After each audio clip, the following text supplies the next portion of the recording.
গীতা পাঠের ষষ্ঠ অধ্যায়ে ধ্যান যোগের 40 নম্বর শ্লোক। হরে কৃষ্ণ। শ্রী ভগবানুবাচ। শ্লোক পার্থ নৈবেহ নামুত্র বিনা শস্ত্রস্ত বিদ্যতে নহি কল্যাণকিৎ কচ্চিৎ দুর্গতিং তাৎ গচ্ছতি। শ্রী ভগবান উবাচ।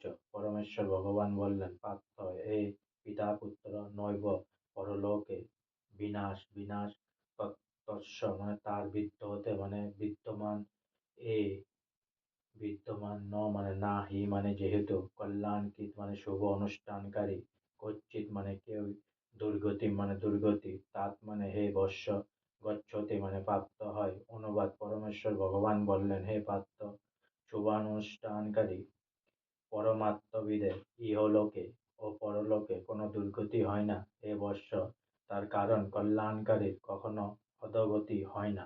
তাৎপর্য: শ্রীমদ্ ভগবতে 1/5/17 শ্রী নারদ মুনি ব্যাসদেবকে নির্দেশ দিয়েছেন, তক্তা স্বধর্মং চরণাম্বুজং যদং হরে ভজন্য পক্কহত প্রত্যয়ত যদি যত্রক ভা ভদ্র মধু মুষ্য কিঙ্ক ভাত আপ্তহ ভজতাং সদ ধর্মত। কেউ যদি সব রকম জড় জাগতিক কর্তব্য পরিত্যাগ করে ভগবানের শ্রীপাদ পদ্মের শরণাগত হয়, তাহলে তার কোনো রকম ক্ষতি বা পতনরূপী অমঙ্গলের আশঙ্কা থাকে না। পক্ষান্তরে সর্বতোভাবে স্বধর্মাচরণের মতো অভক্তের কোনোই লাভ হয় না। জাগতিক উন্নতির জন্য নানা রকম শাস্ত্রজ্ঞ ও প্রচলিত আচার অনুষ্ঠান আছে, কিন্তু কৃষ্ণ ভাবনামৃত লাভ করবার জন্য পরমাত্ম সাধককে এ সমস্ত ক্রিয়াকলাপ পরিত্যাগ করতে হয়। তর্কের খাতিরে কেউ বলতে পারে যে ভগবক্তি সাধনের পথে সিদ্ধি লাভ করলে পরমাত্ম সাধিত হতে পারে, কিন্তু যদি সিদ্ধি লাভ না হয় তাহলে তার জাগতিক জীবন ও পারমাত্মিক জীবন উভয়ই বিফলে যায়। শাস্ত্রে বলা হয়েছে যে শাস্ত্রের বিধান অনুসারে স্বধর্মের আচরণ না করলে তাকে সেই পাপের ফল ভোগ করতে হয়। তাই কেউ যদি যথাযথভাবে পরমাত্ম সাধনের ব্যর্থ হয়, তাহলে শাস্ত্র নির্দেশিত স্বধর্ম আচরণ না করার জন্য তার ফল ভোগ করতে হয়। এই ভ্রান্ত ধারণার থেকে আমাদের সংশয় দূর করবার জন্য শ্রীমদ্ ভগবত অসফল পরমাত্মবাদীকে এই প্রতিশ্রুতি দিচ্ছে যে এক জীবের জীবনে পরমাত্ম সাধনে সিদ্ধি লাভ না করতে পারলেও তাতে দুশ্চিন্তা করার কোনো কারণই নেই।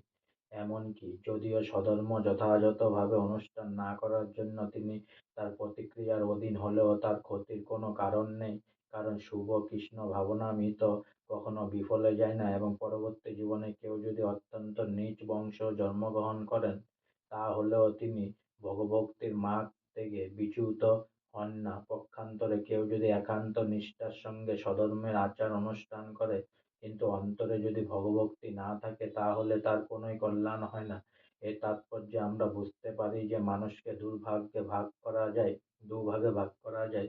সংযত উচ্ছৃঙ্খল যে সমস্ত মানুষ পরজন্মের কথা বিবেচনা না করে, পরমাত্মিক মুক্তির কথা বিবেচনা না করে, কেবল পশুর মতো তাদের ইন্দ্রিয় তৃপ্তি করার চেষ্টা করে, তারা উচ্ছৃঙ্খল পর্যায়ভুক্ত। আর যারা শাস্ত্রের নির্দেশ অনুসারে ধর্মীয় আচার অনুষ্ঠানের মাধ্যমে জীবনযাপন করে, তারা সংযত পর্যায়ভুক্ত। যারা উচ্ছৃঙ্খল, তারা উন্নত হোক বা অনুন্নতই হোক, সভ্য হোক বা অসভ্যই হোক, শিক্ষিত হোক বা অশিক্ষিতই হোক, শক্তিশালী হোক অথবা দুর্বলই হোক, তারা সকলেই পাশবিক প্রবৃত্তির দ্বারা প্রভাবিত।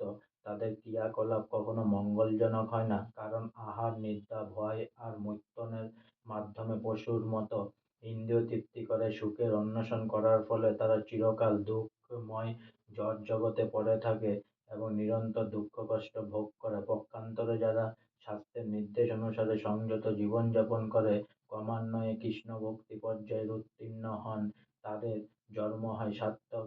যারা মঙ্গলজনক সংযত জীবনযাপন করেন, তাদের আবার তিন ভাগে ভাগ করা যায়। কর্মী, যারা শাস্ত্রের নির্দেশ অনুসারে জীবনযাপন করে জাগতিক সুখ ও স্বাচ্ছন্দ্য ভোগ করছেন, ২ নম্বর মুক্তিকামী, যারা জড় জগতের বন্ধন থেকে মুক্ত হওয়ার চেষ্টা করছেন। এবং ৩ নম্বর ভগভক্ত, যারা ভগবান শ্রীকৃষ্ণের চরণে সর্বোত্তভাবে আত্মোৎসর্গ করে তার সেবায় নিয়োজিত হয়েছেন, শাস্ত্রের নির্দেশ অনুসারে জীবনযাপন করে চলেছেন।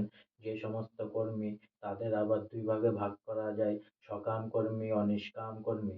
ধর্ম আচরণ করার প্রভাবে অর্জিত পুণ্যফলের ফলে যারা জড় সুখ ভোগ করতে চান, তারা উন্নত জীব প্রাপ্ত হন, এমনকি তারা স্বর্গলোকেও প্রাপ্ত হন। কিন্তু জড় সুখ ভোগ করার বাসনায় আসক্ত থাকার ফলে তারা যথার্থ মঙ্গলজনক পথ অনুশীলন করছেন না।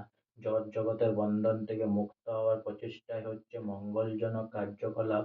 পরম তত্ত্ব জ্ঞান লাভ করার উদ্দেশ্য অথবা দেহাত্ম বুদ্ধির থেকে জীবকে মুক্ত করার উদ্দেশ্য যে কর্ম সাধিত হয় না, তা কোনোই মতেই মঙ্গলজনক নয়। কৃষ্ণ ভাবনাময় কর্মই হচ্ছে একমাত্র মঙ্গলময় কর্ম। এই কৃষ্ণ ভাবনাময় ভক্তিযোগের পথে প্রগতির জন্য যিনি স্বেচ্ছায় সব রকম শারীরিক অসুবিধাগুলিকে সহ্য করেন, তিনি নিঃসন্দেহে তপোনিষ্ঠ পুণ্যযোগী। অষ্টাঙ্গ যোগেরও পরম উদ্দেশ্য হচ্ছে কৃষ্ণ ভাবনামৃত লাভ করা। তাই এই প্রচেষ্টাও অত্যন্ত মঙ্গলজনক এবং তিনি এই মার্গে ভগবত তত্ত্বজ্ঞান লাভ করবার যথাসাধ্য চেষ্টা করছেন। তারও কোনো রকম অধঃপতনের সম্ভাবনা নেই। আজকে আমার গীতা পাঠের ষষ্ঠ অধ্যায়ের ধ্যান যোগের 40 নম্বর শ্লোক এখানেই সমাপ্ত হলো। তাই অনেক অনেক সাবস্ক্রাইব করুন, অনেক অনেক লাইক করুন, অনেক অনেক ভালো থাকুন, অনেক অনেক সুস্থ থাকুন, অনেক অনেক আনন্দে থাকুন, অনেক অনেক হেল্প করুন। আর সঙ্গে বলুন হরে কৃষ্ণ কৃষ্ণ কৃষ্ণ হরে হরে, হরে রাম রাম রাম হরে হরে, রাধে রাধে, হরে কৃষ্ণ।